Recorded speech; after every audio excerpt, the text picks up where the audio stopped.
The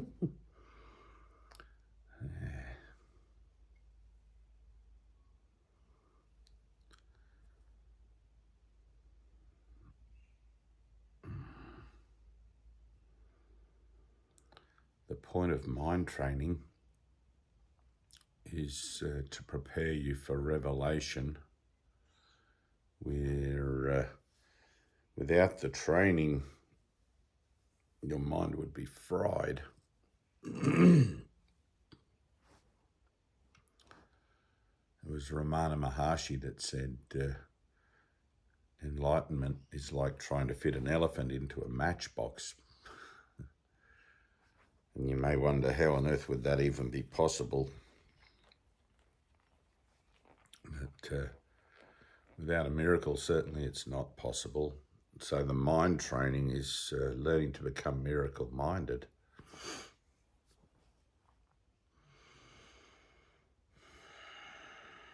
And in the process of being miracle-minded, or learning to be miracle-minded, there is a purification, which is a seeking out of all of the dark blocks to love within yourself. And I've actually met people that tell me they don't have any blocks to love within themselves.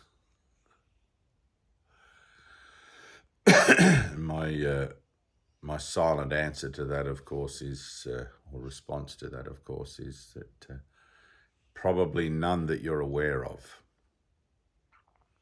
And it's not until you really engage with the mind training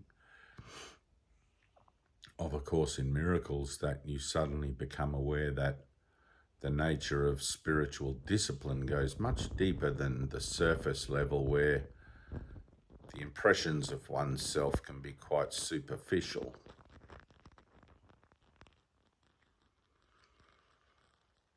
Jesus says in the Course, seek for the blocks and find them. Seek for them and find them. They're not initially obvious. They're not initially completely translucent or apparent. And that's because, in general, and I'll keep it singular, I don't understand the nature of, as a human being, I don't understand the nature of my consciousness and the levels, if you like, of consciousness, the conscious band, which is here, where I see, hear, smell, touch, taste, and the subconscious, which is below, which contains potential and possibility and memory.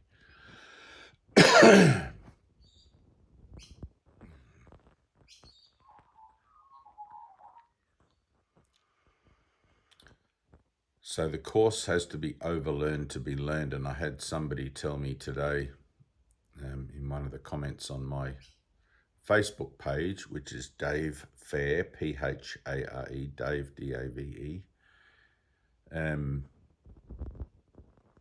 Someone tell me today, in response to a comment regarding a practice that we have in our Zoom group, and that I've had it for the last 30 years, is to read the reviews of the first 50 lessons of A Course in Miracles every day,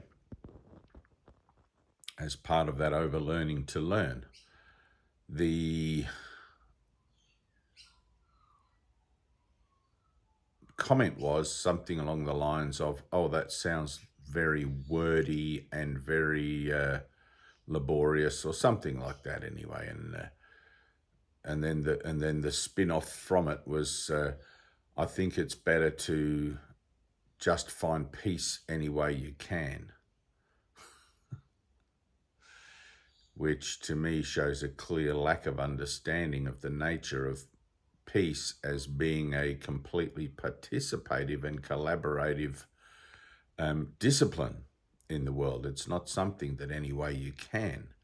Obviously, any way you can gets you so far. People go and sit in the rainforest or on mountaintops and they find peace, or they read a book and they find peace for a while, or they do some form of transcendental meditation and they find peace. But of course, when you come back into the world from that transcendental meditation or from that experience in the rainforest, whatever, there's the same old situations and scenarios that you went to the mountaintop or the rainforest or the meditation to escape. And you still have to deal with them.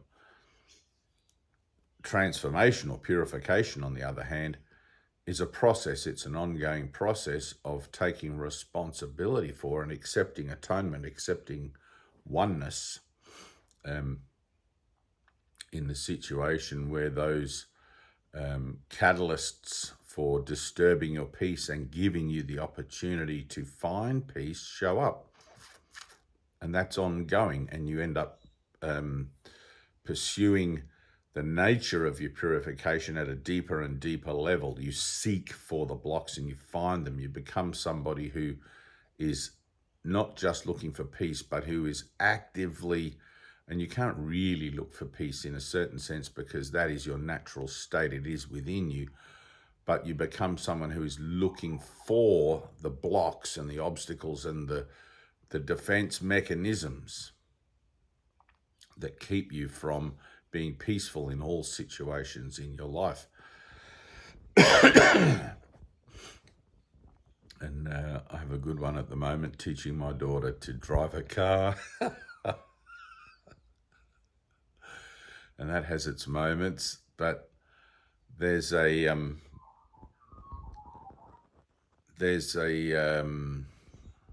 don't want to call it a phenomena, but there's an element of grace to the transformative process, where once your mind has been trained to a certain degree, it begins to apply. It's like teaching a puppy. It begins to apply the training by itself.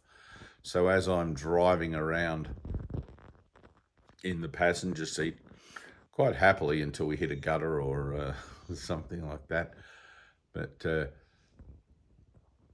without even stopping to think about the nature of peace, etc., I notice that my mind just automatically returns itself back to the peaceful state, back to the peaceful state, back to the peaceful state, and does the little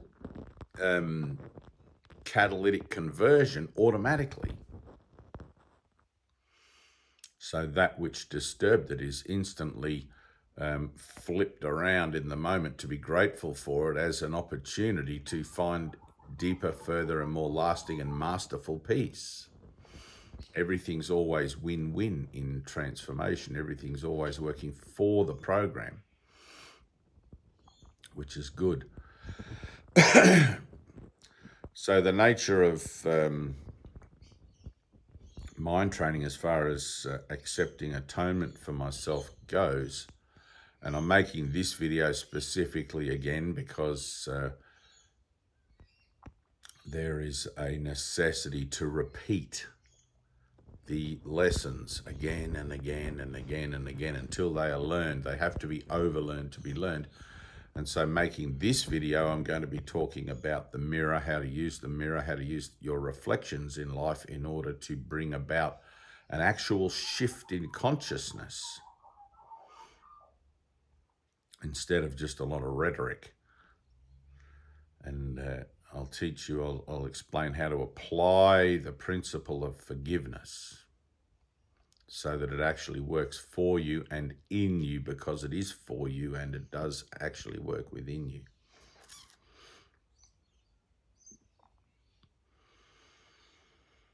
The background teaching that is going to embody this learning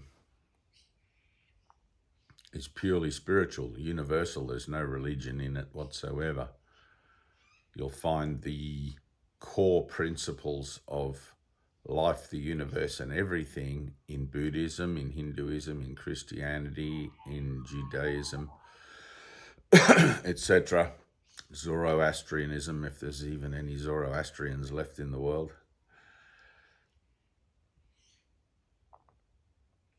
And you work with the core principles, the core ideas that embody those principles as concepts in order to begin to look at your own life and see how that applies to you and where it all fits in.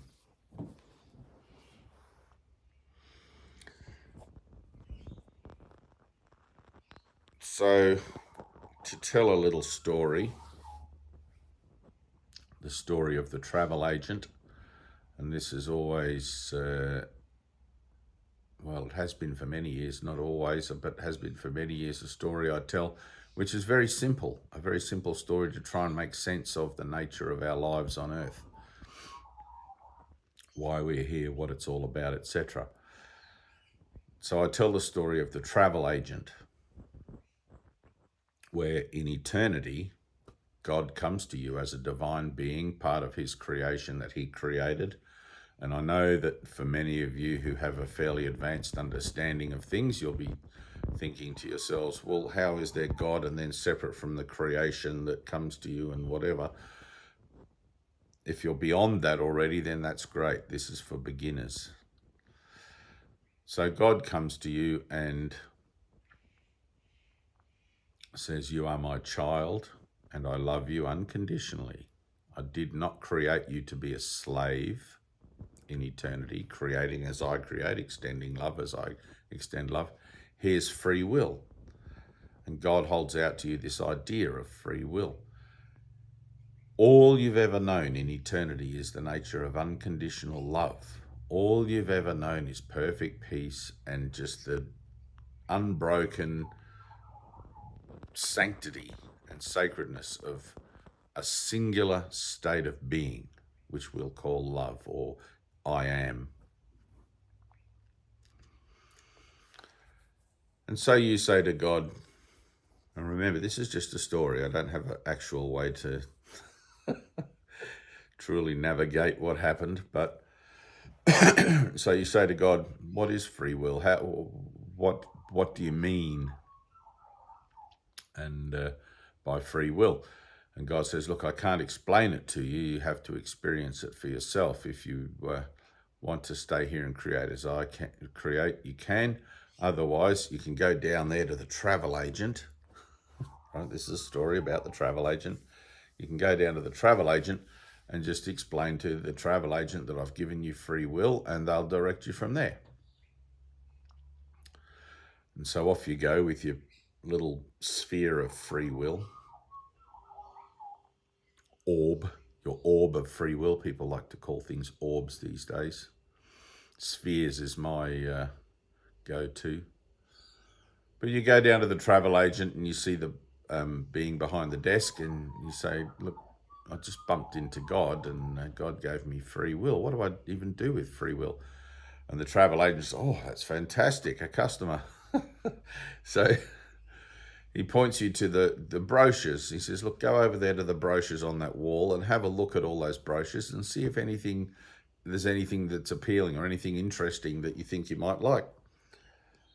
And you've never been to the travel agent before. It's been a completely foreign idea. You've just been hanging out, extending love. And so you go over to the wall and you look at the brochures and you're blown away. It's like you don't know what any of these things are. It's like you've got 12th dimension, 7th dimension, 5th dimension, and all the way down to the 3rd dimension. And so you pick up the 3rd dimension and you begin looking at the pictures and reading the itineraries. Pardon me. And you don't know what anything is. There's festivals and there's death and there's life and there's sickness and there's health and there's birthday parties and there's everything. Like there's a full description of what life's like in the 3rd dimension, but you don't understand because you've never been. And so you take the brochure over to the counter and you say, look, I really think I might enjoy this one. I don't know what any of it is. I don't know what any of them are. But I'd like to experience this.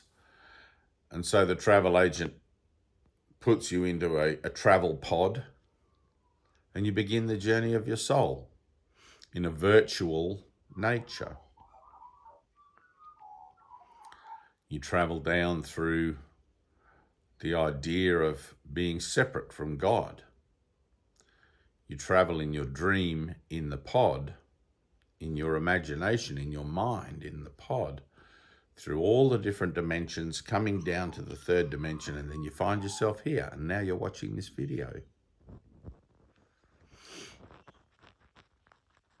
which is explaining what's happened to you in a very crude, childlike way. If you're a biblical person, you may be familiar with the idea that there was a war in heaven, and you may be familiar with the idea of Adam and Eve and the expulsion from the Garden of Eden.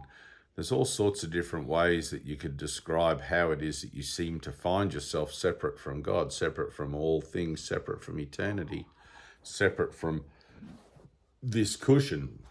There's me and a cushion. Or is there just me? Is there just my mind as this cushion? Is there just my thoughts about the cushion that's telling me it's separate from me? The bird outside the window, is that bird separate from me, etc.? Now, the principle that you'll find in all spiritual disciplines is that there is no separation. All is one. All things are one experience.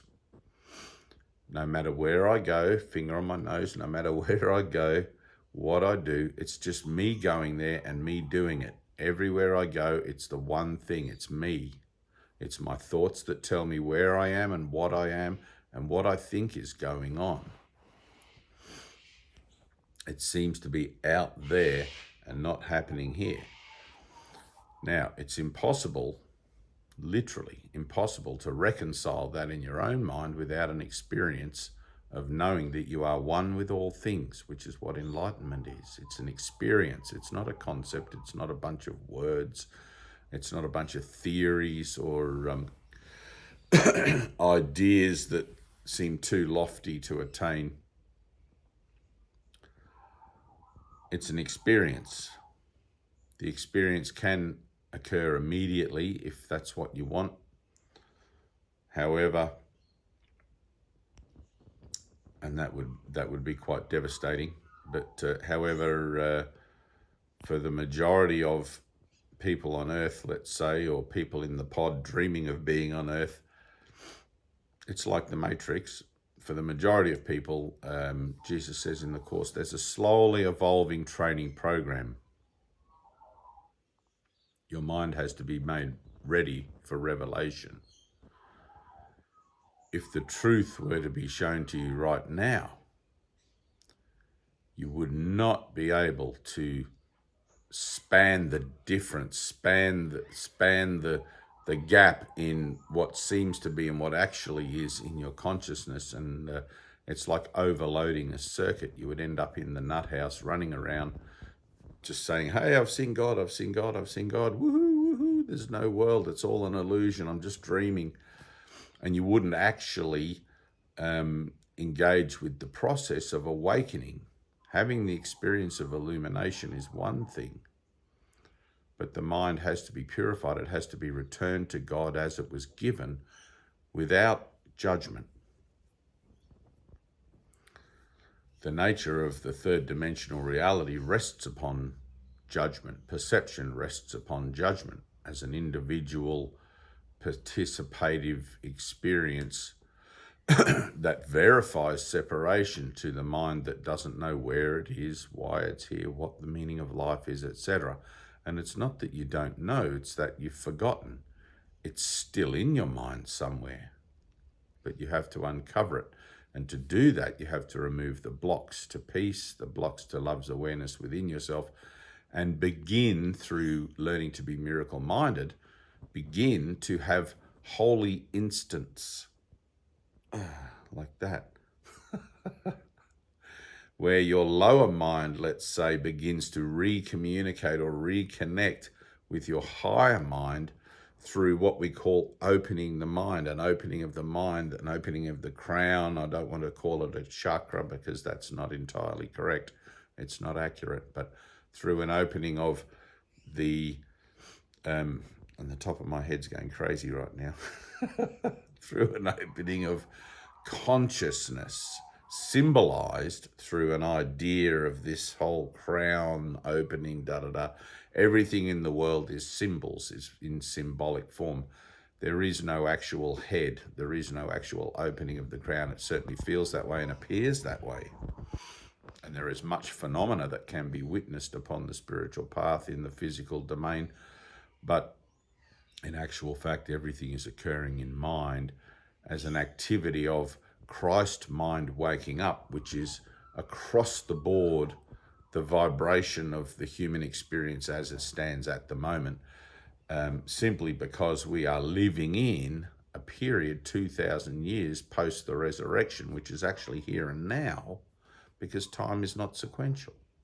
All time is happening here and now. So there are two precepts to spiritual awakening. One is that there is nothing outside my mind. Everything is just my own thoughts about it. What I see projected out there, seemingly through the vessel's eyes, etc., is a symbolic form of my thinking that I can see and recognize and relate to, so that I can begin to come to understand the nature of my emotional self. So I can recognize when I am at peace and when I am not at peace. That's it. The other precept is that time is not sequential. There is only now. So there is here and now, or here and now. Just keep it on my nose. There is here and now. I have to repeat this message 1,000 times, because as soon as you stop watching this, as soon as you stop watching this mind training video and go about your worldly duties again, your worldly duties are going to consume you. And because they are completely designed to appear as authentic to you, all of the teaching and mind training that I'm offering you now is just going to go whoop, out the window, and you're going to forget everything in this video in a very, very short period of time, even though subliminally and in the background here, you're going to sort of remember bits of it. And this is why mind training has to be overlearned to be learned. It has to become your living. It has to become your daily bread. The nature of time, just to explain a little better, and this is the only way I really have to explain it, we tend to think of time as starting from the omega or the alpha and heading to the omega, the beginning and the end. And if you wanted to look at the idea of the universe, that could be trillions of years or billions of years. Within that, here is the sudden emergence of a conscious entity examining the alpha and the omega and looking at what the heck this actually all is, life, these paintings, these flowers and these shells hanging down, this beanie on my head, these glasses, this body, this, what even is all this? Why should it even exist?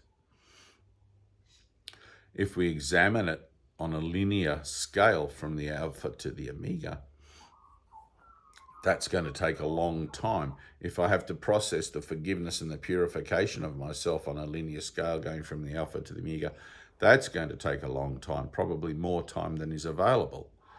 That would necessitate that I'm capable of wandering around the world and cleaning up all the effects of my grievances and all the effects of my judgments in everyone that they've affected since the beginning of time. And the world I see as a whole is the outward picturing of that in a continual expression. The physical world represents nothing but the grievance, or but the idea of separation from God. It doesn't represent anything else. And I know there are a lot of people who are trying to make it into heaven on earth. Little patches of utopia as examples for the rest of us to follow. That's lovely. But heaven is a state of mind. Heaven is a state of mind, and it has to be purified and perfected. A heavenly state of mind is a state of mind that is completely dependent on God and is completely miracle-minded. It has no worries, no cares, no concerns. It sees all things simply as itself. It is the Christ-minded, it is the Christ mind manifest with that vision of Christ that sees all things as what it is. It sees all people as itself, as brother, if you like, my brother in Christ.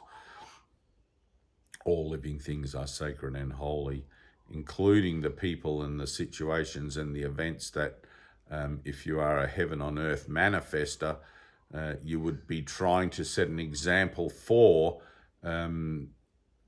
as opposed to what it is that you're trying to escape, if that makes sense.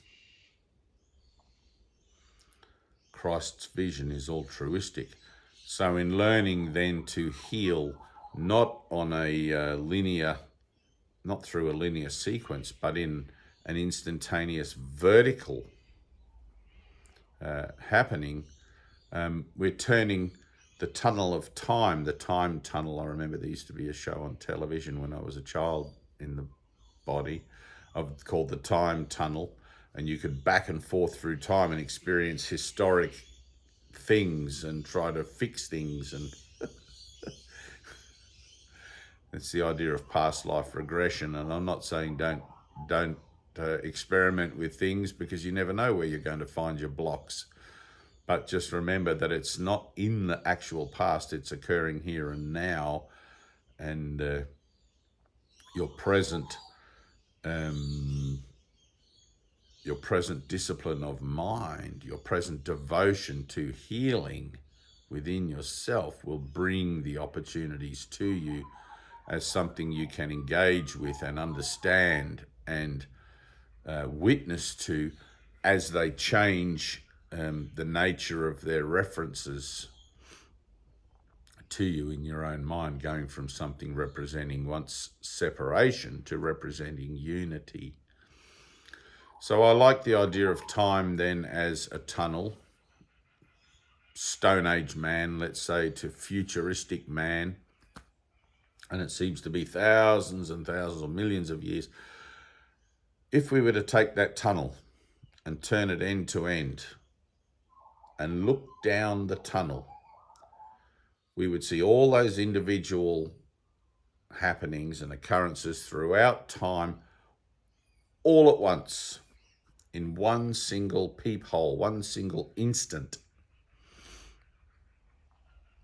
Learning then to flip, learning then to take the particulars of our time associations and flip them through an action of forgiveness, through an action of deferral to the Holy Spirit, which you have to invite in to abide with you. And that may necessitate baptism and undergoing the rituals of a specific association of frequency that is employed in your own consciousness to make the space to edit the timeline that you have currently to allow for that abidance to occur in a solidified way, in a concentrated way. I don't really know how to talk about that, but there's a form association that is useful in all sorts of things. The particular nature of the relationships you have appear to you in form associations, and the particular rituals of your own spiritual participation appear in form associations as well. And so if these things show up for you, just try to understand that the nature of life on earth, because we are living post-resurrection, is healing. Okay, the nature of life on earth is healing. As you begin to participate in that, it can look like anything. Right? Don't judge the form, apply the principle. If something shows up for you, then be about that. If you're directed for something, just keep your finger on your nose, yes, and allow whatever that yes is to become manifest, however that's going to be for you. So in looking at the idea then of collapsing time, let's say I have a particularly upsetting work environment relationship that keeps repeating again and again and again with a work colleague or whatever it is, a lover perhaps, one of the other symbols of things that shows up as a relationship, so you can begin to understand the nature of thought and choice. Then in the idea of healing, I'm going to take full responsibility for the relationship in that workplace. that person, situation, or event is affecting me because I've given it a meaning. I'm the one that's decided it's A, B, or C. Rather than, in that same situation, allowing myself to undergo the reversal or the flip of my conscious association with it in order that I might have a holy instant and perceive the nature of the Christ in that place, and understand that that person, situation, or event is playing a valuable part for me in my own transformative process. And that gratitude then becomes a true gratitude. So, wow. But it's not going to become a true gratitude until peace, which is the goal of spiritual pursuit, perfect inner peace and the mastery of peace, becomes completely valuable. When you would rather have peace instead of the ongoing repetitive nature of that disharmonious relationship, then something else can happen. But whilst the mind is still engaged with externalizing correction and thinking that if that person behaved differently, I would be happier, peace has to wait, because peace, according to the peace of God that passeth understanding, the peace of mind that you need to reach, attain, and master in order to allow for a successful integration of a revelatory experience without it corrupting you and turning you crazy. That kind of peace can only be attained through being willing to take total responsibility for your thoughts about the situation, because it's only your thoughts that are upsetting you. If you recognized in that moment that it was only your thoughts that are upsetting you, you could deal with your upset exactly where it is, rather than pointing the finger out there at the blame game and that person or that situation upsets me. I need to build a little community over here, heaven on earth, to set an example to those people that upset me so that maybe we can have a better world together. I have to do what I can.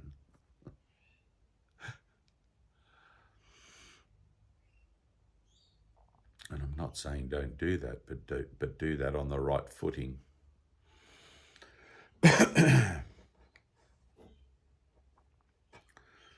So in the atonement, in the sole responsibility for the spiritual aspirant, the spiritual student, the miracle worker, is to accept atonement for himself. Accept atonement, at one-ment for himself. That requires, in any situation that seems to upset the mind, put the finger on the nose. Apply the two precepts. I'm not separate from this, and time is not sequential. This is not about something that happened yesterday or last week. This is about a present upset. I might still be dwelling on that person, situation, or event from last week, but it's not about regressing back to last week through some kind of therapy. It's about simply accepting I'm upset now and allowing that through a prayerful connection with the Holy Spirit, the Spirit of wholeness, my mind can be restored to wholeness by connecting to Source again through the Holy Spirit. And we call that being miracle-minded. It's part of what we call being miracle-minded. So I recognize the upset. I'm willing to take responsibility for it because I want to heal. And I'm willing to undergo and go through the steps and put myself through whatever that healing might look like in order to bring about a harmony and a oneness with that relationship, to show me that actually mind can change, ideas can be changed. I can undergo a conscious shift in order to purify my mind of its separative tendencies, in order to become a willing recipient and willing vessel for the information and the technology that I'm going to receive about myself through the revelation And you have to have a revelation. You have to have an experience, not of the world. I don't want to call that a near-death experience because it's not. It's a truth experience. And it's one single experience that's the same for all of us, which is the memory of God.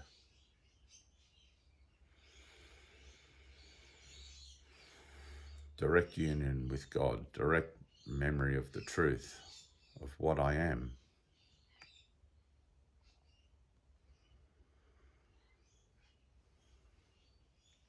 The lessons of A Course in Miracles are incredibly valuable, invaluable in fact.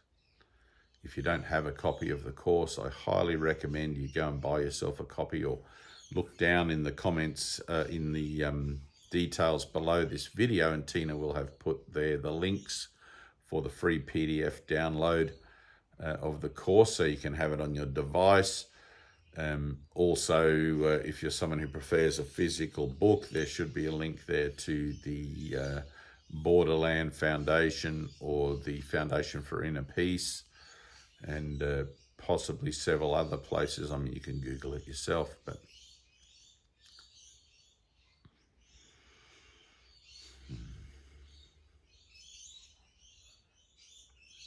the nature of healing is healing the separation, healing the ideas of separation I have in my mind, bringing me to that inescapable, paradoxical point of confrontation again and again and again, over and over, learning that everything is always perfect and learning to be grateful for everything that shows up all the time, an attitude of gratitude.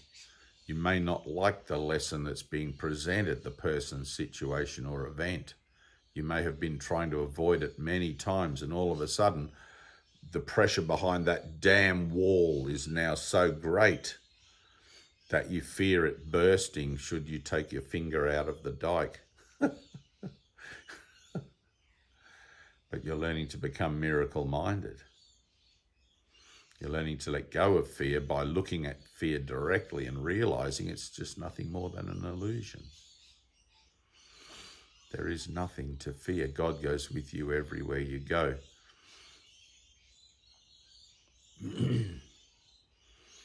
I have a bit of an interest in non-terrestrial life, having had an experience or several experiences of being outside of this physical form of life, and having encountered 3 different levels, perhaps dimensions of life and beings in those lives during the processes of my transformation and my meditative efforts. I have a very deep interest in non-terrestrial life, in higher level life forms that operate at a higher frequency than ours.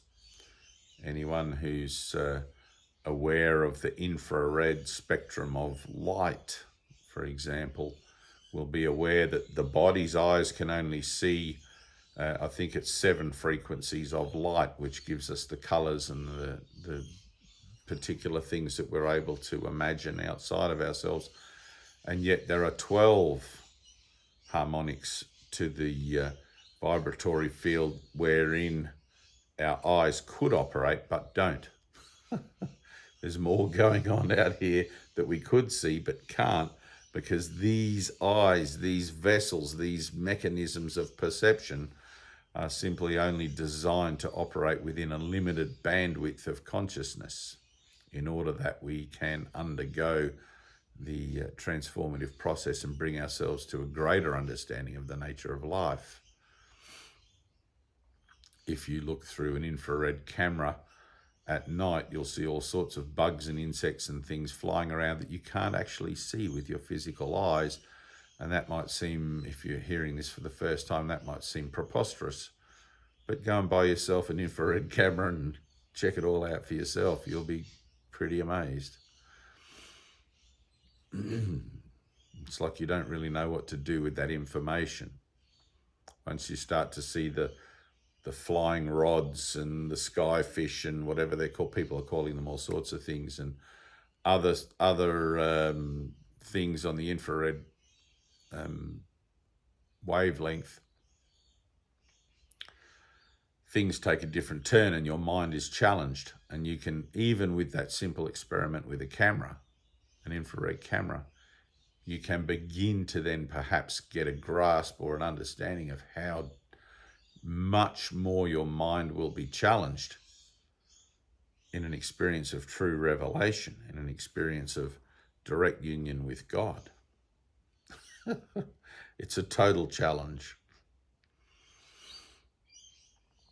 I do enjoy the nature of the idea of non-terrestrial beings and UFOs. I've been aboard a UFO. We call them, what do they call them nowadays? Something aerial phenomena, whatever. But, and I've met the beings that fly these things, and just once, maybe twice actually. The second time, I'm not exactly sure where I was. I was taken somewhere. It didn't feel like it was aboard it felt like it was in a room, but there could have been in a room in a UFO. I don't know. Really don't know.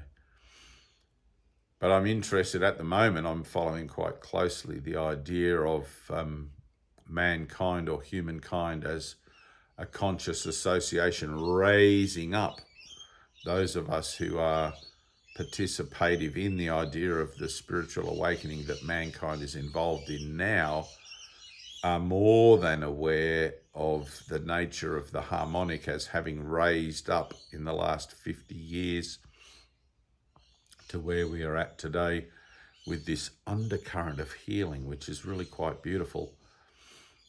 This undercurrent of the miracle-minded nature of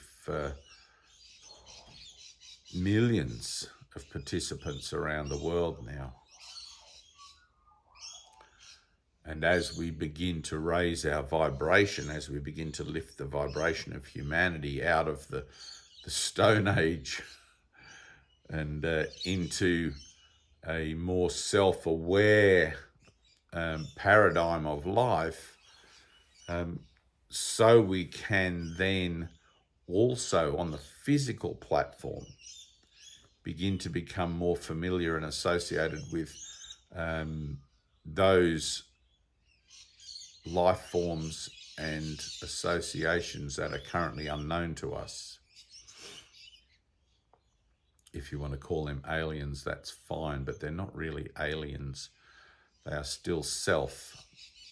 And at the moment in New Jersey and other places around America, there's a bit of a phenomena going on with these very strange, they're calling them drones. I don't believe they're drones. I've seen some photographs with professional cameras taken of these things that are more akin to orbs and spheres than drones, but manifesting and looking like a kind of a drone with lights, etc., which apparently are coming out of the ocean and flying over the land at night and then going back. And I don't want to put any definitive statement on that, but the expectation I get of, I guess, of humanity being at some point able to communicate and interact with higher level versions of our own celestial self is something that wouldn't surprise me in the dream, wouldn't surprise me at all. And they're having, you know, prior to having been taken aboard a craft, and it's the same in my mind, prior to having had an experience of revelation and remembering the divine nature of reality or the divine nature of God, I would have only had my suspicions and my possibilities of belief about such things. But now, and even though I can't definitively make any sort of real statement about it, but now I can't deny it. I know the nature of truth as being one, as being whole, and the whole Jacob's ladder of this kind of ascendancy of vibrational life in different dimensional fields of resonance. I know that that's a true thing, despite the fact that the nature of human consciousness being the domain of ego, all consciousness is the domain of ego, which has to be retrained. Despite that, it would keep me in ignorance and keep me in doubt, because that's the purpose it has, is to verify and constantly seek for witnesses to verify the idea of separation. But quite simply, it's not true. There is no separation, never has been, never will be. I'm simply in that pod in the travel agency, now waking up from what seems to be a very long dream of separation, through a process of purification, a process of gentle awakening, where I can come to terms, without shattering the mind, come to terms with the nature of my divinity and awaken from the dream in its entirety, which has already happened. But that's another story, and we'll get into that another day. All right, I love you. I think that's enough. That's the travel agent story, and the far and wides of that story. If any of you in New Jersey or in or around that area have seen these things and have a decent enough camera to get an infrared camera would perhaps be fantastic, but to get a good picture, I'd be very keen to know if it's our friends from the beyond, from the next dimension.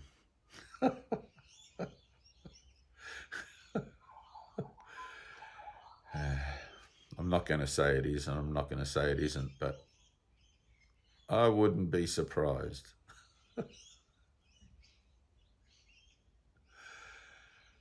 Humanity, I mean, if you're someone who still watches the nightly news, you're probably not in this bracket, but humanity as a whole is raising up from the dross of being convinced by the illusion and being open-minded to other things beyond what we think is possible and what we think is, and you can call that imagination if you want. A lot of people would say, oh, you're crazy. Why do you believe in these things? Well, without an experience, of course, you wouldn't believe in them. You would be crazy to believe in things that you can't see, hear, smell, touch, or taste, unless you've experienced them directly. Once you've experienced them directly, of course, you don't really have a choice. You either consign yourself to the loony bin and say, I must be mad, I must have dreamed that up, what happened to me, it can't possibly have happened, because look at life isn't like that. But then define life, define consciousness. No one's been able to since the dawn of time.